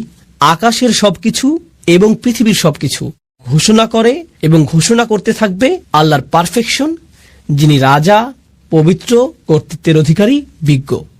রাজা, পবিত্র, কর্তৃত্বের অধিকারী, বিজ্ঞ। তো আসুন এখন এই নামগুলোর প্রত্যেকটি নিয়ে কিছুটা আলোচনা করা যাক। আর আমি যেটা দিয়ে শুরু করতে চাই, এই বিষয়ে ইমাম ফখরুদ্দিন আল রাজির একটা পর্যবেক্ষণ দিয়ে, যিনি আল্লাহর এই 4টি নাম নিয়ে একসাথে চিন্তা করেছেন। আর তার মতে যে জিনিসটা এই 4টি নামকে একসাথে যুক্ত করেছে তা হলো প্রত্যেকটি নামই এর নিজস্ব ভঙ্গিতে আপনাকে আল্লাহর আরো কাছে নিয়ে যাবে। প্রত্যেকটি নামই আপনাকে আল্লাহর প্রতি আকৃষ্ট করে এবং আপনাকে আল্লাহর সান্নিধ্যে রেখে দেয়। ফখরুদ্দিন আল রাজি এটা বর্ণনা করেছেন। আমি তার ব্যাখ্যা থেকে কিছু উদ্ধৃতি উল্লেখ করছি। আল্লাহর গুণবাচক নাম রাজা বিষয়ে আমি তার ব্যাখ্যা দিয়ে শুরু করছি। أن العظيم لا ينصرف عن مجلس من كان عنده إلا عند انفضاد مجلسه أو إيذانه بانصرافهم। যখন আপনি মহিমান্বিত কারো সান্নিধ্যে থাকেন, এই ক্ষেত্রে একজন রাজার সান্নিধ্য, এটা অশোভনীয় যে আপনি সেখান থেকে হঠাৎ করে বের হয়ে আসবেন। আপনাকে রাজকীয় সান্নিধ্যের সম্মান দেওয়া হয়েছে। আপনি আমন্ত্রিত হয়েছেন কোনো প্রাসাদে, তখন আপনি কোনো রেস্টুরেন্ট বা ট্রেন স্টেশন অথবা সিনেমা হলে বসে নেই যে আপনি উঠে চলে আসলেন। যেহেতু আপনি একজন রাজার সান্নিধ্যে রয়েছেন, আপনাকে যথাযথ শিষ্টাচার এবং নিয়মকানুন মেনে চলতে হবে। আমার নিজের এই বিষয়ে কিছুটা অভিজ্ঞতা আছে। আমার সুযোগ হয়েছে কয়েকজন প্রেসিডেন্ট এবং কয়েকটি দেশের রাজপরিবারের সদস্যদের সাথে সাক্ষাৎ করার। আপনি তাদের সাথে সাক্ষাৎ করার আগে সবসময় একটা প্রোটোকল টিম থাকে, তারা বলে দেয় এভাবে আপনি প্রেসিডেন্টের সাথে দেখা করবেন, এভাবে আপনি রাজাকে সম্ভাষণ জানাবেন, এখানে আপনি বসবেন, প্রথমে এটা করবেন, তারপর সেটা করবেন। কথোপকথনের মাঝখানে আপনি ফোন হাতে নিয়ে এভাবে কথা বলতে পারবেন না। এক্সকিউজ মি, রাজা, আমাকে একটা ফোন রিসিভ করতে হবে। না, এটা সম্ভব না। আল রাজি যা বোঝাতে যাচ্ছেন তা হলো আপনি হতবাক হয়ে যান এই ভেবে যে আপনি আল্লাহর রাজকীয় সান্নিধ্যে আছেন এবং আপনি সেই মহিমান্বিত সান্নিধ্য থেকে দূরে চলে আসতে বিব্রত এবং লজ্জিত বোধ করবেন। আপনি এতটা সম্মানিত বোধ করছেন যে সেখানে আপনি পৌঁছাতে পেরেছেন। কেন আপনি চাইবেন সেই নৈকট্য ছেড়ে আসতে? আপনার মন চাইবে না সেই নৈকট্য ত্যাগ করতে। তো আল্লাহর এই প্রথম নামটি আপনাকে সেই রাজকীয় নৈকট্যের প্রতি আকৃষ্ট করে এবং সেখানে থাকতে অনুপ্রাণিত করে। আল্লাহর দ্বিতীয় নামটি আল কুদ্দুস, যার সরল অনুবাদ আমি করেছি পবিত্র। আল রাজি এ বিষয়ে বলছেন আল মুনাজ্জাহু আনিন নুকস ওয়া হুয়া ইউরগাবু ফি হাদরাতিহি। এটা বোঝায় এমন ব্যক্তিকে যিনি সকল ত্রুটি থেকে মুক্ত। আর যেহেতু সেই ব্যক্তি ত্রুটি থেকে মুক্ত, সে হয় পরিশুদ্ধ, খাঁটি চরিত্রের অধিকারী। সবাই এই ধরনের সত্তার সান্নিধ্য কামনা করে। আরো সহজ করে বলছি, মানুষ বিশুদ্ধ চরিত্র পছন্দ করে। আমরা এ ধরনের মানুষ ভালোবাসি যারা তাদের কথায়, তাদের আচরণে, তাদের ব্যবহারে পরিশুদ্ধ, তাদের উদারতা পরিশুদ্ধ, তাদের পরামর্শ পরিশুদ্ধ, তাদের একনিষ্ঠতা পরিশুদ্ধ। আপনি এই ধরনের মানুষের দিকে আকৃষ্ট হন। সত্যবাদী মানুষ, সৎ মানুষ, স্বচ্ছ চরিত্রের মানুষ, এই ধরনের মানুষের চারপাশে আপনি থাকতে চান। মানবজাতির স্বভাবগতভাবেই সত্যবাদিতা, পরিচ্ছন্নতা এবং বিশুদ্ধ চরিত্রের দিকে আকৃষ্ট হয়। বাহ্যিক দিক থেকেও আপনি যদি কোনো দূষিত এলাকায় বসবাস করেন, যেখানে রয়েছে ধুলাবালি এবং এ জাতীয় জিনিস, মানুষ সেটা থেকে কোথায় চলে আসতে চায়? প্রাকৃতিক পরিবেশে, যেখানে তারা তাজা হাওয়ার শ্বাস নিতে পারবে, যেখানে তারা বিশুদ্ধ পানি পান করতে পারবে। বিশুদ্ধতা এমন একটা বিষয় যা মানুষকে যেমন আকৃষ্ট করে মানসিক দৃষ্টিকোণ থেকে, শারীরিক দিক থেকেও আমরা বিশুদ্ধতা এবং পরিচ্ছন্নতার প্রতি আকৃষ্ট হই। আমরা ময়লা ও অপরিচ্ছন্নতা থেকে দূরে থাকতে চাই। এটা মানব প্রবৃত্তি যা আল্লাহ আমাদের মধ্যে দিয়েছেন। তো আপনি যখন আল্লাহর পরিচয় পান, চূড়ান্ত পবিত্র পরিশুদ্ধ সত্তা হিসেবে তার সান্নিধ্য আপনাকে পরিশুদ্ধ করতে থাকে, তখন আপনি আপনার ভিতরে পরিবর্তন লক্ষ্য করেন। আর এই অবস্থায় আপনি সেই সান্নিধ্য ত্যাগ করতে চান না। তো এই পর্যন্ত বলেছি আল্লাহর দুইটি নাম, দ্রুত রিভিশন দিচ্ছি। রাজা, এটি ছিল প্রথম নাম, এবং পবিত্র, এটি ছিল দ্বিতীয় নাম। আল্লাহর তৃতীয় নামটি হলো কর্তৃত্বের অধিকারী, আল আজিজ। يعتز الملتفون حوله فمفارقتهم حضرته تفريط في العزة. আমি নামগুলোকে সহজ রাখার চেষ্টা করছি যাতে আপনারা শব্দগুলো মনে রাখতে পারেন। নামগুলো হলো রাজা, পবিত্র, কর্তৃত্বের অধিকারী, বিজ্ঞ। এখন আমরা কর্তৃত্বের অধিকারী নামটিতে আছি। তো আসুন আরবি ভাষা অনুযায়ী আল আজিজ শব্দটি নিয়ে কিছুটা আলোচনা করি। এর মধ্যে আসলে দুইটি অর্থ অন্তর্ভুক্ত। এর একটি অর্থ হলো কর্তৃত্ব, যা আমি ইতিমধ্যে অনুবাদ করেছি, কিন্তু এর অর্থের মধ্যে সম্মান এবং মর্যাদা অন্তর্ভুক্ত। আর আপনি যদি এই দুইটি অর্থকে মিলিত করেন, তখন আল আজিজ যে ধারণাটি প্রদান করে তা হলো এমন কর্তৃত্ব যিনি সম্মানেরও যোগ্য। এটা গুরুত্বপূর্ণ একটা স্বতন্ত্র বৈশিষ্ট্য, কারণ এমন মানুষ আছে যাদের কর্তৃত্ব আছে কিন্তু তাদের কোনো সম্মান নেই। এমন এলাকা আছে যেখানে পুলিশের যথেষ্ট কর্তৃত্ব আছে কিন্তু এলাকার মানুষ তাদেরকে সম্মান করে না। এমন মানুষ থাকতে পারে যার সম্মান আছে, একজন শিক্ষক, কিন্তু তার কোনো কর্তৃত্ব নেই। এরকমও ঘটতে পারে। কিন্তু আল আজিজ হলেন এমন সত্তা যার কর্তৃত্ব আছে এবং তিনি একই সাথে সম্মানিত। আল রাজি বলেছেন কেন এই নামটি আকর্ষণকারী। তার মতে এই সবগুলো নামই কোনো না কোনোভাবে আকর্ষণ সৃষ্টিকারী, তাই না? এগুলো আপনাকে আল্লাহর নিকটবর্তী করে। তিনি বলেন এই গুণটিও রাজার মতো। একজন সম্মানিত এবং কর্তৃত্বের অধিকারী ব্যক্তি আপনাকে আমন্ত্রণ জানিয়েছেন, তার নৈকট্য লাভ করেছেন। আপনি সেই নৈকট্য ছেড়ে আসলে তিনি অসম্মানিত হবেন না, বরং আপনি নিজে অসম্মানিত হবেন। আপনি সেই সম্মান থেকে বঞ্চিত হবেন। আপনি আমন্ত্রণ পেয়েছেন সম্মানিত কোনো ব্যক্তির পক্ষ থেকে, আপনি আমন্ত্রণ পেয়েছেন কর্তৃত্বের অধিকারী কোনো ব্যক্তির কাছ থেকে। তো আপনার তার প্রতি আনুগত্য প্রদর্শন করা, সেখানে গিয়ে অবস্থান করার অর্থ হলো আপনার নিজেকে সম্মানিত করা। তো মানুষ আসলে সম্মানিত হতে পারে আল আজিজের সান্নিধ্য পাওয়ার মাধ্যমে। আর সব শেষে আমি দ্রুত আলোচনা করছি এই লিস্টের শেষ নামটি, আল মালিক, আল কুদ্দুস, আল আজিজ এবং সবশেষে আল হাকিম। রাজা, পবিত্র, কর্তৃত্বের অধিকারী এবং সবশেষে বিজ্ঞ। إذا فارق أحد حضرته فاته في كل آن شيء من الحكمة. চমৎকার কথা। যখন আপনি কোনো বিজ্ঞ ব্যক্তির সান্নিধ্যে থাকেন, তার কাছ থেকে বিজ্ঞতা অর্জন করতে যে কয়টি মুহূর্ত আপনি মিস করেন তাই আপনার জন্য ক্ষতি। প্রতিটা মুহূর্তকে আপনি কাজে লাগাতে চান। আমার এই ধরনের অভিজ্ঞতা আছে, যা হয়তো আপনারও আছে। খুব কম সংখ্যক মানুষই আছে যারা প্রকৃত বিজ্ঞতার উৎস। আর আপনার নিকটে যদি তেমন বিজ্ঞ ব্যক্তি থাকে, আপনি নিশ্চয়ই জানেন যে সবাই সেই ব্যক্তির সান্নিধ্য পেতে চায়। তো এমন ব্যক্তির নিরবিচ্ছিন্ন মনোযোগ পাওয়া সহজ নয়। আর যদি আপনি তা পান, আপনি চেষ্টা করেন প্রতিটা মুহূর্তকে কাজে লাগাতে, যাতে তার কাছ থেকে পাওয়া সবটুকু বিজ্ঞতাকে ধারণ করতে পারেন। পৃথিবীর বিভিন্ন প্রান্তে কিছু কিছু শিক্ষক আছেন যাদেরকে আমি অনুসরণ করি। আমি ভ্রমণ করে তাদের কাছে যাই, যেখানে গিয়ে কোনো লেকচার দেওয়ার জন্য না, আমি ভ্রমণ করি তাদের সাথে সাক্ষাৎ করার জন্য। আর যদি তারা আমাকে 1 ঘন্টা সময় দেন, যদি 20 মিনিটও দেন, তার জন্য আমি কৃতজ্ঞ। কারণ আমার জন্য সেই 20 মিনিট বেশি মূল্যবান আমি নিজে 5-6 ঘন্টা অধ্যয়ন করার চেয়ে। আমার জন্য সেই বিজ্ঞতাটুকু অমূল্য, সেই সাক্ষাৎটা আমার জন্য অমূল্য। তো বিজ্ঞ ব্যক্তির নৈকট্যে প্রতিটা মুহূর্তই মূল্যবান, এবং এটা এমন ঘনিষ্ঠ অন্তরঙ্গ সম্পর্ক কোনো শিক্ষক অথবা বয়স্ক কারো সাথে, যিনি আপনাকে তত্ত্বাবধান করেন, ভালোবাসেন, এবং এর মাধ্যমে আপনি বিজ্ঞতা অর্জন করতে পারেন। তো এই হলো আল্লাহর 4টি নাম যা এই আয়াতের মধ্যে বর্ণিত হয়েছে: রাজা, পবিত্র, কর্তৃত্বের অধিকারী এবং বিজ্ঞ। এটা ছিল ইমাম রাজির চিন্তা, এবং কিভাবে তিনি নামগুলোকে বিশ্লেষণ করেছিলেন তার বর্ণনা। আমি তার এই বিশ্লেষণের সাথে আমার কিছু চিন্তা যোগ করতে চাই। আমি আপনাদের সাথে যা শেয়ার করতে চাই তা হলো আল্লাহর এই নামগুলোকে আরো সাজানো যায়। 4টি নামকে 2 জোড়ায় ভাগ করা যায়, আর সেই 2টি জোড়া হলো প্রথম এবং তৃতীয় নাম দুটি একরকম, আবার দ্বিতীয় এবং চতুর্থ নাম দুটির মধ্যে মিল রয়েছে। 1 এবং 3, 2 এবং 4। আসুন নাম্বারগুলোর স্থানে নাম বসাই। রাজা এবং কর্তৃত্বের মধ্যে মিল আছে, আর পবিত্র এবং বিজ্ঞতার মধ্যে মিল আছে। তো আসুন এই সম্পর্কে আলোচনা করি। আপনারা অনেকেই হয়তো বুঝতে পারছেন রাজা এবং কর্তৃত্বের মধ্যে মিল কি থাকতে পারে। একজন রাজাই কর্তৃত্বের অধিকারী, আর একজন আদর্শ রাজা সম্মানিত। এই দুইটি নামের মধ্যে আর অনেক মিল আছে। তারা উভয় দাবি করে আনুগত্যের, তাদের উভয়কেই সম্মান করতে হয়, তাদের আদেশ পালন করতে হয়, আপনাকে স্বীকার করতে হবে তাদের অবস্থান উপরে এখানে, আর আপনি নিচে এখানে। একজন রাজার অবস্থানও অন্য সবার ঊর্ধ্বে। তিনি রাজা আর আপনি একজন প্রজা। আপনার অবস্থান নিচে এখানে। আল্লাহর এই নামগুলো আমার উপর তার কি প্রভাব ফেলে? আমার উপর তাদের প্রভাব হলো তারা আমাকে আল্লাহর প্রতি অনুগত বানায়, বাধ্যগত বানায়, আল্লাহর সামনে বিনয়ী বানায়। তারা আমাকে আল্লাহর ভয়ে ভীত বানায়, তারা আমাকে আতঙ্কিত করে, তারা আমাকে আল্লাহর শক্তিমত্তা এবং মহত্বের স্মরণে অভিভূত বানায় এবং আমার ক্ষুদ্রতা প্রকাশ করে। এটাই এই নামগুলো প্রকাশ করে। কোন দুইটি নাম? আল মালিক এবং আল আজিজ। এগুলো আল্লাহর মহত্ব প্রকাশ করে এবং এর ফলে আমি হয়ে যাই ক্ষুদ্র এবং তুচ্ছ, আমি হয়ে যাই দাস, আমি হয়ে যাই বিনীত এই দুইটি নামের সামনে। কিন্তু আপনি যদি অন্য দুইটি নাম দেখেন, আল কুদ্দুস, আল হাকিম, পবিত্র এবং বিজ্ঞ, প্রথম দুইটি নামের মতো পবিত্রতা, পরিশুদ্ধি দূর থেকে অনুভব করা সম্ভব নয়। পবিত্রতা এবং পরিশুদ্ধি বোঝা যায় যখন আপনি কারো কাছে যান, আপনি দেখতে পান তাদের আচরণ। আবার বিজ্ঞতা হলো এমন জিনিস যখন কেউ একজন আপনার কাঁধে হাত রেখে আপনাকে উপদেশ দান করে, যিনি আপনার অবস্থা উপলব্ধি করেন। আল হাকিম নিয়ে চিন্তা করলে কুরআনে বর্ণিত লোকমান আলাইহিসসালামের একটি ঘটনা আমার মনে পড়ে। লুকমান আলাইহিসসালাম ভালোবাসাপূর্ণভাবে তার ছেলেকে উপদেশ দিয়েছেন। আল্লাহ বলছেন, ওয়ালাকাদ আতাইনা লুকমানাল হিকমাহ, আমি লোকমানকে দিয়েছি বিজ্ঞতা। এরপর তিনি সেই বিজ্ঞতার একটা অংশ তার ছেলেকে দিচ্ছেন।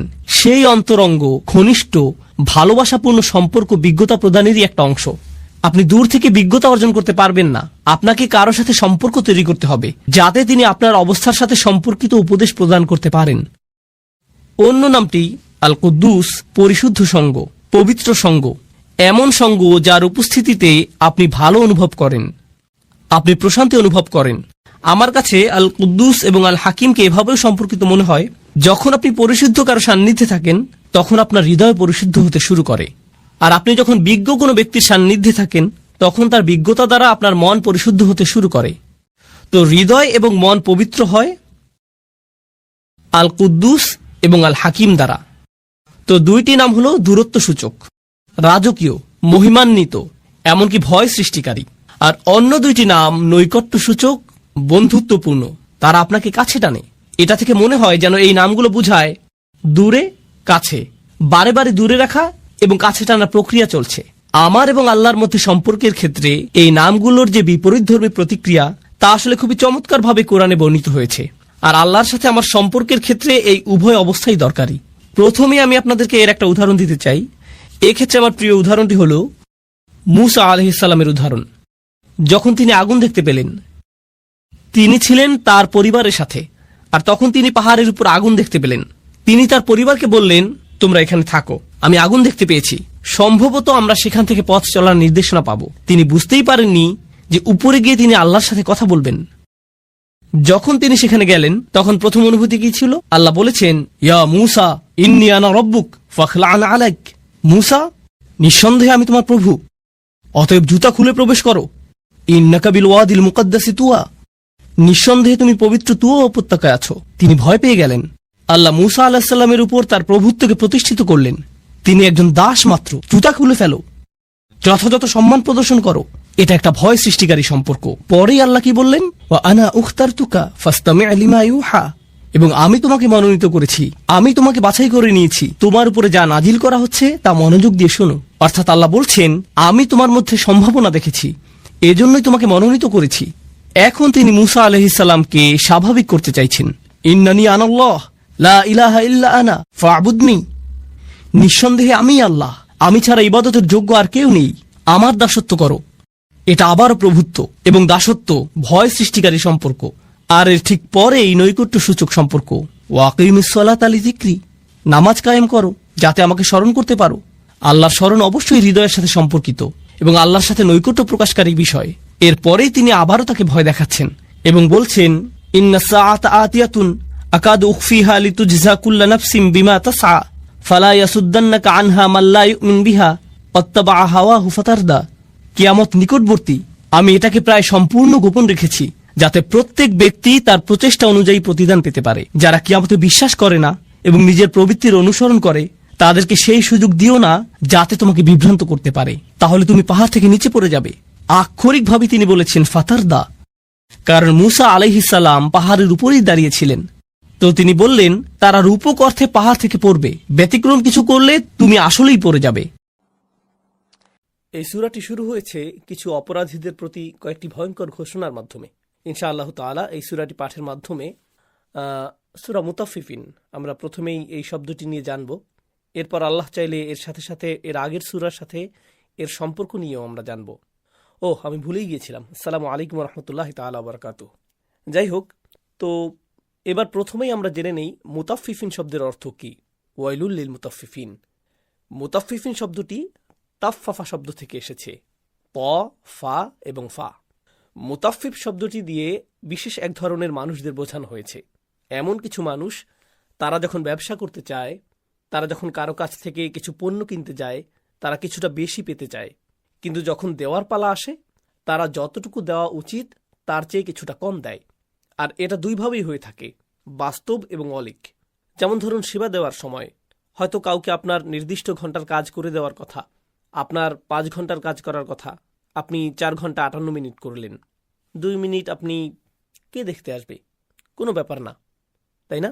কিংবা হয়তো আপনি কারো কাছ থেকে 200 টাকার চাল নিলেন, কিন্তু আপনি দিলেন 1.95, 200 টাকার 99% দিলেন, পুরোটা দিলেন না। কে দেখবে, কে দেখতে আসবে যে মাপে হালকা এদিক ওদিক হয়েছে? একেই বলা হয় মুতাফফিফ, যে ছোটখাটো চুরি করে। এতটাই ছোট যে যেই ক্রেতা প্রতারিত হলো, সে ফিরে এসে বলবে না এই বাকিটা ফেরত দিন, বা তারা এই ছোট অংশ নিয়ে কথা বলতে লজ্জিত অনুভব করে, তাই তারা চলে যায়। অতএব এটা এমন নয় যে তারা বিশাল বড় অঙ্কের টাকা চুরি করেছে, কিন্তু যা তাদের নেওয়ার কথা তারা তা থেকে খুব ছোট একটা অংশ বেশি নেয়। বুঝতে পারছেন? খুব ছোট অংশ সরিয়ে ফেলে। এখন এর সাথে গত সূরার বেশ কিছু মিল রয়েছে। প্রথমত, আল্লাহ আযজা ওয়া জাল্লা আমাদের জানাচ্ছেন কাল্লা বাল তুকাযযিবুনা বিদ্দীন। গত সূরা ইনফিতারে আমরা পড়েছি, তোমরা তো দিনকে অস্বীকার করে থাকো। আমরা জানি যে দিন হচ্ছে সম্পূর্ণ অংশ। এখানে সম্পূর্ণ অংশ পাওয়া এবং দেওয়া নিয়ে আলোচনা করা হয়েছে। বিচার দিবসে আমাদের কৃতকর্মের সম্পূর্ণ ফলাফল বুঝিয়ে দেওয়া হবে। গত সূরায় আরেকটি বিষয় আমরা পাই, আল্লাযী খলাকাকা ফাসাওয়াকা ফাআদালাক। তিনি আপনাকে সৃষ্টি করেছেন, আপনাকে ভারসাম্য দিয়েছেন, আপনাকে সুবিন্যস্ত করেছেন। তিনি কেবলমাত্র আপনাকে ভারসাম্যই দেননি, এর অর্থ এটাও যে তিনি আপনার মধ্যে ভারসাম্যের জ্ঞান দিয়েছেন। দেখুন, যে ব্যক্তি অন্যকে ঠকায়, যে মানুষকে ব্যবসায় ঠকায়, যে প্রাপ্য টাকার চেয়ে কম টাকা দেয়, নেয়ার বেলায় কি তারা পুরোটা নেয়? তারা নিজেরা ঠকতে চায় না, তারা পুরো টাকাটাই চায়। অতএব তারা ভারসাম্য বোঝে। তারা কখনোই চায় না যে তাদের পরিবারের কেউ ঠকে যাক। তারা কখনোই চায় না তাদের স্ত্রী, তাদের মেয়ে, তাদের ছেলে, তাদের ভাই ইত্যাদি ইত্যাদি তারা কখনো তাদের পাওনার চেয়ে কম পাক। কিন্তু তাদের গ্রাহকের বেলায় তারা তাদের পাওনার চেয়ে কম দেয়। তাদের অন্তরের মধ্যে ভারসাম্যের একটা জ্ঞান আছে। এই জ্ঞানের কারণে তারা বুঝে শুনেই কিছু আচরণ করে। একেই বলা হচ্ছে মুতাফফিফ। আল্লাহ আযজা ওয়া জাল্লা পূর্বের সূরায় যা বলেছেন, এটি তার বিপরীত আলোচনা করছে। আরেকটি বিষয় এখানে খুবই চমৎকার ও মাহাত্ম্যপূর্ণ, যে বিষয়টি আমি গত সূরার শেষে বলিনি। আল্লাহ আযজা ওয়া জাল্লা বলেন, ওয়াল আমরু ইয়াউমা ইযিল লিল্লাহ। এখানে তাকদিম ও তাখির হয়েছে। ওয়াল আমরু লিল্লাহি ইয়াউমা ইযিন। সাধারণত আমরা এভাবে বলি, ওয়াল আমরু লিল্লাহি ইয়াউমা ইযিন, সেই দিন আল্লাহই সিদ্ধান্ত দেবেন। কিন্তু আল্লাহ আযজা ওয়া জাল্লা এখানে বাক্যের শব্দগুলো আগে পরে করেছেন। তিনি বলেছেন আল আমরু ইয়াউমা ইযিন লিল্লাহ। এটা বলে সূরাটি শেষ হয়েছে, যা থেকে বোঝা যায় এটা হচ্ছে সেই দিন যেদিন সিদ্ধান্ত পুরোপুরি আল্লাহ নেবেন। এটা হচ্ছে সেই দিন যেদিন আল্লাহই এককভাবে সিদ্ধান্ত নেবেন। এখানে ক্রিয়াপদের ব্যবহার এবং যেভাবে আল্লাহ বলেছেন তা থেকে বোঝা যায় এই দুনিয়ায় কিছু সিদ্ধান্ত আছে যা আমরা নেব, কিন্তু সেই দিন আমরা কোনো সিদ্ধান্তই নিতে পারবো না। কিন্তু এখানে আল্লাহ আমাদের কিছু বিকল্প দিয়েছেন। সেই দিন আসার আগে আপনি কিছু সিদ্ধান্ত নিতে পারবেন। এজন্যই আল্লাহ বলেছেন, ওয়া ইলাল্লাহি তুরজাউল উমুর। সকল সিদ্ধান্তই তার কাছে। বিশ্বাসীদেরকে ভালো কাজের আদেশ দিতে বলা হয়েছে, তা'মুরুনা বিল মারুফ ওয়া তানহাউনা আনিল মুনকার। এখানে কিছু আমরের কথা বলা হয়েছে। সেই সাথে আল্লাহ কুফফারদের কথা বলতে গিয়ে বলেছেন, আমরামু আমরান। তারা কি অবিশ্বাসী হিসেবে থাকার ব্যাপারে সিদ্ধান্ত নিয়ে ফেলেছে? অতএব এই দুনিয়ায় আমাদের কিছু ক্ষেত্রে সিদ্ধান্ত নেওয়ার ক্ষমতা রয়েছে। আল্লাহ আমাদেরকে কিছু ব্যাপারে লাইসেন্স দিয়েছেন। গত সূরায় আল্লাহ বলেছেন, সেই দিন লাইসেন্স, নিয়ন্ত্রণ, সিদ্ধান্ত নেবার ক্ষমতা থাকবে শুধুই আল্লাহর কাছে। আর এই সূরার শুরুতেই আমরা দেখছি মানুষকে সিদ্ধান্ত নেবার ক্ষমতা দিলে তারা কেমন সিদ্ধান্ত নেয়। তারা তাতফিফ আল মিজান করে, যতটুকু দেওয়ার কথা তারা তার চেয়ে কিছুটা কম দেয়। তাহলে এই সূরাটি শুরু হয়েছে ওয়াইল শব্দ দিয়ে। ওয়াইল একটি আরবি শব্দ যার অর্থ কাউকে অভিশাপ দেয়া, তার উপরে অভিশাপ পড়ুক, সে ধ্বংস হোক, সে অসুস্থ হোক, সে রোগাক্রান্ত হোক, সে ধসে যাক। এটা একটা ভয়ঙ্কর শব্দ। এটা এমন কেউ বলে যে সম্পূর্ণ শেষ হয়ে গিয়েছে, যখন তার আর বলার কিছু থাকে না, সে জানে না কি বলতে হবে, সে বলে ইয়া ওয়াইলাতা বা ইয়া ওয়াইলানা, আমাদের উপর অভিশাপ পড়েছে। এখানে ওয়াইলুল্লিল মুতাফফিফিন শব্দটি দিয়ে বোঝাচ্ছে চূড়ান্ত ধ্বংস, ভয়ঙ্কর ধ্বংস তাদের জন্য যারা এই ধরনের তাতফিফ করে, যে অল্প একটু মাপে কম দেয়, যে হালকা একটু এদিক ওদিক করে, গ্রাহক বা পাওনাদারের চোখ এড়িয়ে। এখানে লক্ষ্য করুন, এখানে দুইটা বিষয় রয়েছে। একটি হলো আপনার যা পাওয়ার কথা আপনি তার থেকে বেশি নেন, এবং যা দেওয়ার কথা তার থেকে কম দেন। দুইটা জিনিসই মুতাফফিফ শব্দের মধ্যে এসেছে। যে ব্যক্তি এই দুইটি বিষয়ের সাথেই জড়িত। আরেকটু সামনে গেলে চমৎকার একটা বিষয় লক্ষ্য করা যায়। আল্লাহ আজ্জা জাল্লা এ ধরনের লোক কি করে তার একটা বর্ণনা দিয়েছেন, যদিও মুতাফফিফ শব্দটি দিয়েই পুরো বিষয়টি বোঝা যাচ্ছে। আল্লাহ পরিষ্কার করে বলেছেন কোন কাজটি তাদেরকে মুতাফফিফ বানায়। তবে সামনে যাওয়ার আগে এই শব্দটি নিয়ে আরও কয়েকটি বিষয়ে আলোচনা করি। সহিহ হাদিসে এসেছে, বুখারীতে উল্লেখ রয়েছে, ولا طففوا الكيل إلا منعوا النبات وأخذوا بالسنين। খুবই শক্তিশালী একটি হাদিস। তারা ব্যবসায় বিন্দুমাত্র প্রতারণা করেনি। তাফফাফুল কাইল, তারা অল্প কিছু নিয়েছে বা পাওনার চেয়ে কম দিয়েছে, এমনটি হয়নি। তবে দুইটি জিনিস হয়েছে, ফসলের ফলন বন্ধ হয়েছে, মাটির ফলনশীলতা বন্ধ হয়েছে। আর আরেকটি বিষয় হয়েছে, তাদের পানি পাওয়া বন্ধ হয়েছে, জমিতে পানি প্রবেশ বন্ধ হয়েছে। অর্থাৎ পুরো দেশ নানা ধরনের দুর্যোগের সম্মুখীন হচ্ছে। অনেকে বলে দেশমাতৃকার প্রতিশোধ বা প্রাকৃতিক প্রতিশোধ। এগুলো কোনো প্রাকৃতিক প্রতিশোধ নয়, এগুলো সবই আল্লাহ সুবহানাহু ওয়া তাআলার শাস্তি, যে জাতি তাতফিফে জড়িয়ে আছে তাদের জন্য। হাদিসে তাকালে আমরা দেখতে পাই, এটা বাবে উকুবাতে আছে, এই দুনিয়ায় মানুষের দুর্নীতির ফলাফল বা শাস্তি সংক্রান্ত অধ্যায়ে এসেছে। আল্লাহ আজ্জা জাল্লা সূরা রুমে বলেছেন, জাহার আল ফাসাদু ফিল বাররি ওয়াল বাহর বিমা কাসাবাত আইদিন নাস। দুর্নীতি ছড়িয়ে পড়েছে ভূমিতে ও সাগরে, এগুলো মূলত মানুষের নিজের হাতের কামাই। অতএব ব্যবসায়ে এরকম ছোট ছোট ধোঁকা দেওয়ার ফলে, এ ব্যাপারে আল্লাহর নবী সাল্লাল্লাহু আলাইহি সাল্লাম আমাদের জানিয়েছেন, এর ফলে বৃষ্টিপাত বন্ধ হয়ে যায়, খরা চলে আসে, ফসল ফলে না, মৌচাকে মধু থাকে না। এই ধরনের বিষয়গুলো ঘটে যখন মানুষ তাদের ব্যবসায় ছোট ছোট দুর্নীতি করা শুরু করে। এখন কেউ হয়তো বলতে পারে, ওয়াল স্ট্রিটে কি হচ্ছে, এর সাথে ফসলি জমির কি সম্পর্ক? সম্পর্ক আছে। এটা পুরো জাতির জন্য একটা সমস্যা। যখন একটা জায়গায় সমস্যা হয়, তখন অন্য সমস্যাগুলো এসে উপস্থিত হয়। সুবহানাল্লাহ। তাই আস-সাবুনির মতো আলেমগণ মন্তব্য করেছেন, التنكير للتهويل والتفخيم। আমরা শুরুতে পড়েছি ওয়াইলুন, সেখানে একটি তানফিন ছিল, বলা হয়নি আল ওয়াইলু, তাই না? ওয়াইলুন অর্থ হলো, এর একটি অর্থ হচ্ছে প্রচণ্ড ভয় দেখানো, এই লোকদের জন্য ভয়ঙ্কর ধ্বংস, এই লোকেরা ভয়ঙ্করভাবে ধ্বংস হবে, অধিক বোঝানো হয়েছে। এটা কোনো ছোটখাটো ধ্বংস নয়। আল্লাযীনা ইযাক্তালু আলান নাসি ইস্তাওফুন, পরবর্তী আয়াতে। এই মুতাফফিফিনরা যারা ব্যবসায়ে ছোটখাটো দুর্নীতি করে, এরা কিভাবে দুর্নীতি করে? যখন তারা মানুষের কাছ থেকে মাল নেয়, ধরুন সে একটা দোকানে গেল, 10 কেজি চাল কিনল, 2 কেজি আটা কিনল ইত্যাদি, যতটুকু তার প্রাপ্য তার পুরোটুকুই সে নেবে। ইকতালা, ইকতালা অর্থ কারো কাছ থেকে পণ্য নেয়া, ওজন করে কারো কাছ থেকে পণ্য কেনা। কিন্তু আরবি ভাষায় যখন আমরা বলি ইকতালা, আমরা বলি ইকতালা মিন, আমরা ইকতালা বলি না, এটাই প্রচলিত। আরবি ভাষায় আমরা বলি সে অমুক ব্যক্তির কাছ থেকে পণ্য কিনেছে, অমুক ব্যক্তির উপরে না। কিন্তু এখানে উপরে বোঝাচ্ছে। এখানে এই আলা শব্দটি খুবই গুরুত্বপূর্ণ। এই শব্দটির অনেকগুলো ভাষাগত গুরুত্ব রয়েছে। সাধারণ অবস্থায় আপনি দোকানে গেলেন, আপনার যা কেনার আপনি নিয়ে দাঁড়িপাল্লায় রাখলেন, মাপ দিয়ে দাম মেটালেন, এটা হলো সাধারণ বিনিময় পদ্ধতি। কিন্তু ইকতালা আলান নাস, প্রথমত এটা দিয়ে মূলত বোঝায় তাসাল্লু, আপনি দোকানিকে তিরস্কার করছেন, না আমার আরেকটু বেশি পাওয়ার কথা, না আপনি ঠিকভাবে মাপ দেননি, আপনি বেশি পাওয়ার জন্য তার উপর হম্বিতম্বি করছেন, যদিও সে ঠিকভাবে মাপ দিয়েছে। আপনি ধমক দিয়ে বলছেন, না আপনি মাপে ভুল দিয়েছেন, আরও দেন। এটাই হলো আলান নাস। এই লোকটি তার পাওনার চেয়ে বেশি নিচ্ছে এবং একই সাথে দোকানিকে বেশি দেওয়ার জন্য ধমকাচ্ছে। সুতরাং আমরা এখানে দেখছি, في الأصل يقال اكتال من ولا يقال اكتال على، وقد عدى فعل اكتال في هذه الآية بحرف على للدلالة على التسلط لأن هؤلاء المطففين لم يكتالوا من الناس بل تسلطوا عليهم بالاكتيال. তারা মানুষকে বেশি পাওয়ার জন্য চাপ দেয়। এখন এটা যদি সাধারণ কোনো লেনদেন হতো তাহলে আমরা এভাবে পেতাম আল্লাযীনা ইযাক্তালু মিনান নাস, মিন শব্দটি ব্যবহৃত হতো। সুতরাং পণ্য নেওয়ার ক্ষেত্রে এটা কোনো সাধারণ অবস্থা নয়। এখানে পণ্য নেওয়ার বিষয়টি উল্লেখ করা হয়েছে। আমরা মাঝে মধ্যে এমন বলি না, আমরা বলি আমাদের তো আলাদা করে মাপার কিছু নেই, আমরা তো জমি থেকে আটা গম কিনছি না, আমাদের এখন আর এইসব নেই। পুরনো ক্রেতা হলে অনেকে এমনটাই করে।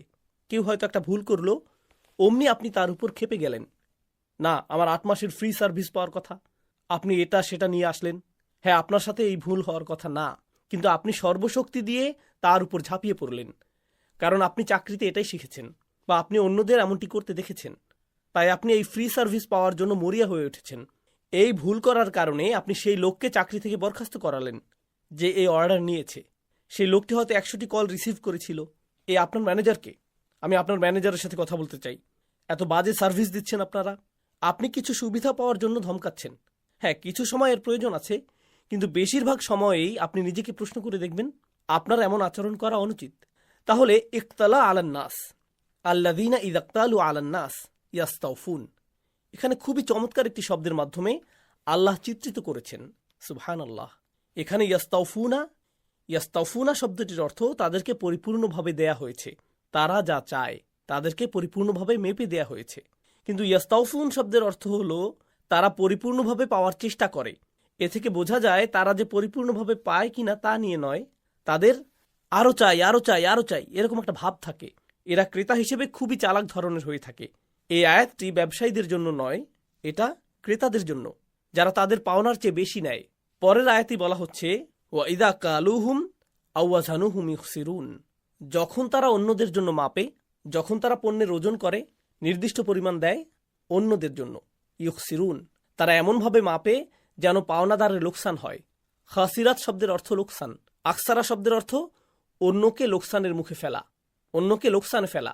সে যা পায় তাকে তা দিবে না, আমি তাকে তার পাওনার চেয়ে কম দিব, এমনভাবে দিব যাতে অন্তত 5%, 10%, 2%, 0.1%, তাকে কিছু না কিছু কম না দিলে আমার অন্তরে শান্তি লাগবে না। সে যা পায় তার থেকে কিছুটা কম না দিলে হবে না।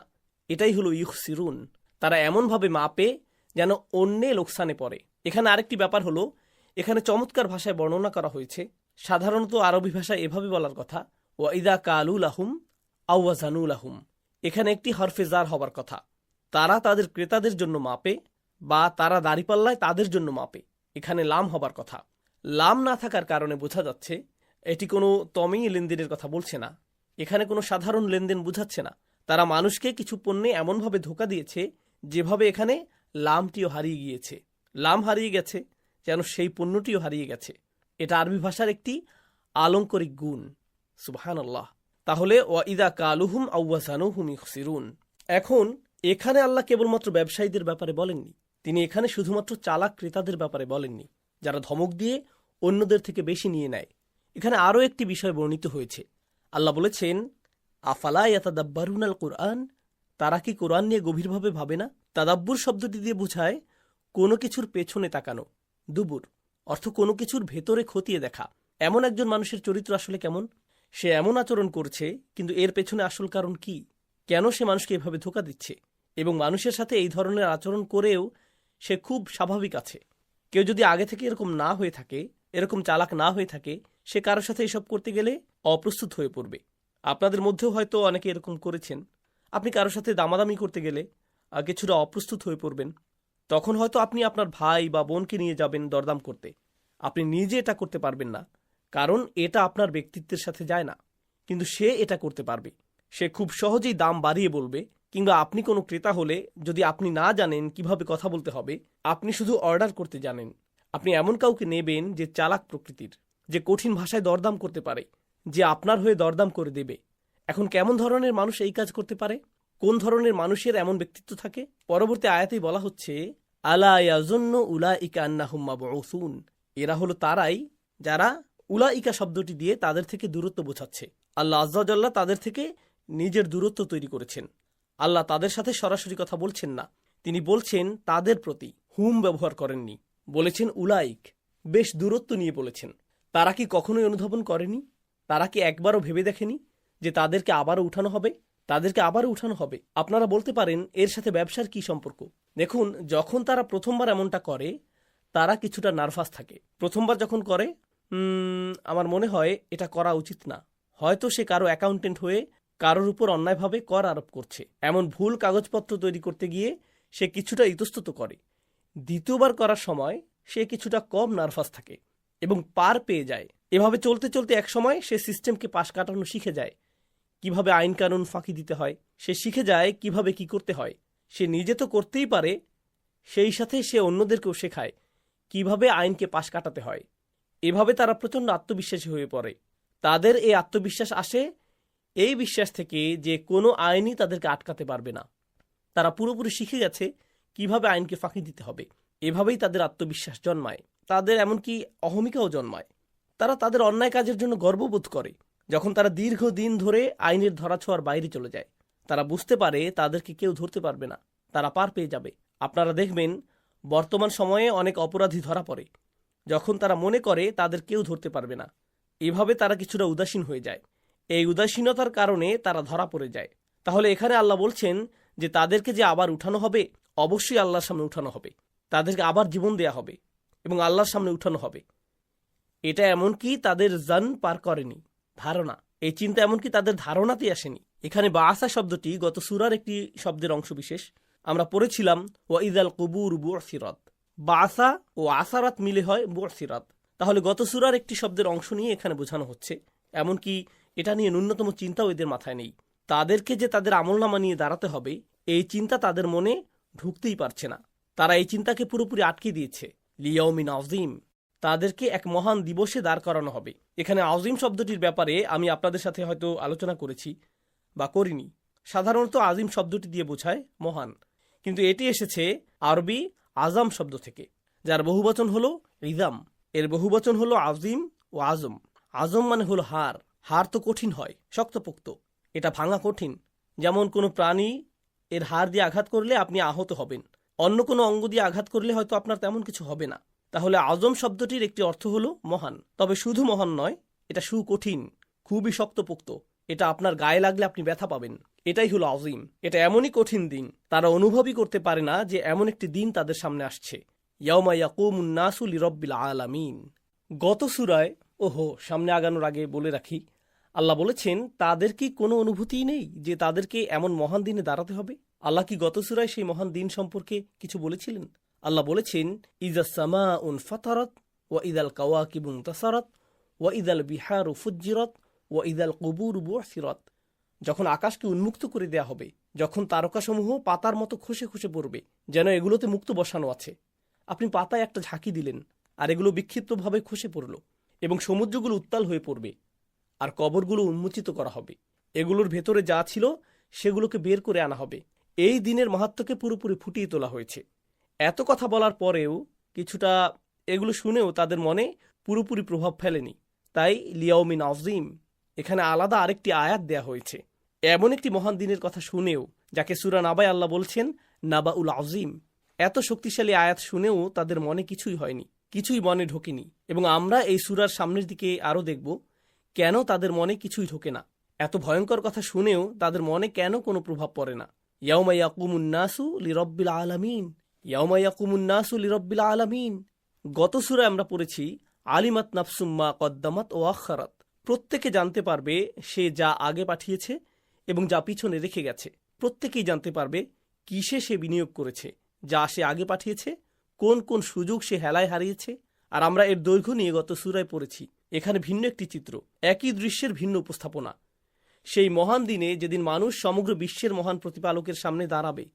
আলামিন ব্যবহৃত হয়েছে উকুলদের জন্য, যাদের বুদ্ধি রয়েছে, অর্থাৎ সমগ্র জাতির, সব মানুষের রব। অন্যভাবে বললে অপরাধীদের রব, ধোঁকাবাজদের রব ও তাদের ক্রেতার রব, অপরাধী ও তাদের সহযোগীদের, সেই সাথে তাদের সাথে আরও যারা ছিল, তাদের প্রত্যেকেই একসাথে দাঁড়াবে।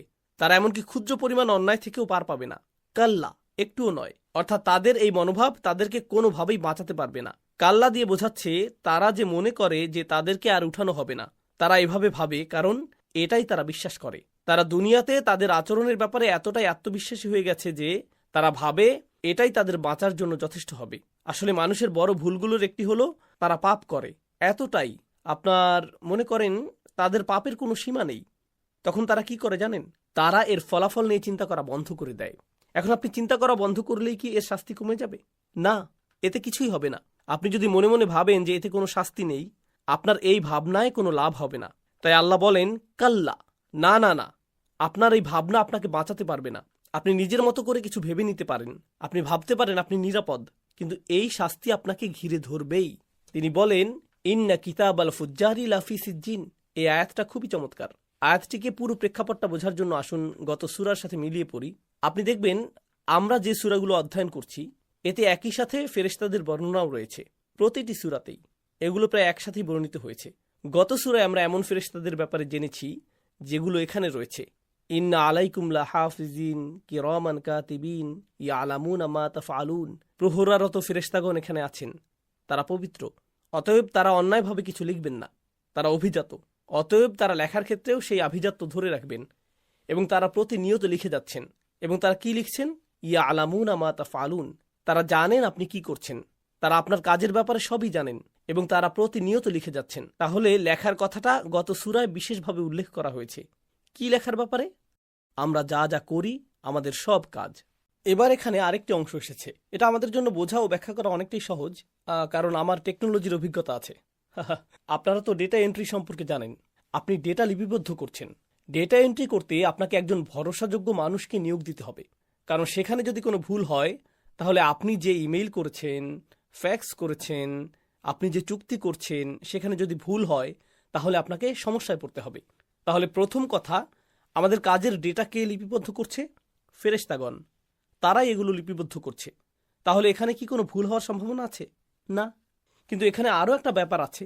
ব্যবসায়, লেনদেনে ও ইত্যাদি দুনিয়াবি কাজে আপনি কেবল একজন নির্ভরযোগ্য কাউকে নিয়োগই দিবেন না, একই সাথে আপনাকে এই প্রামাণ্যগুলো সংরক্ষণ করতে হবে। আপনারা কি ব্যাকআপ সার্ভার সম্পর্কে জানেন? ইদানিং খুব চলছে, যেগুলো আপনার ডেটাকে নিরাপদে সংরক্ষণ করে, যাতে গ্রাহকের নাম, তথ্য, অ্যাকাউন্ট ও পরিচিতি সংরক্ষিত থাকে। কোন দিন কোন প্রোডাক্টটি পাঠাতে হবে সব কিছু সংরক্ষণ করে রাখা হয়। যদি আপনার ডেটা চলে যায়, সেটা টাকা হারানোর চেয়েও বড় কিছু। এতে সব থাকে, এটাই সব।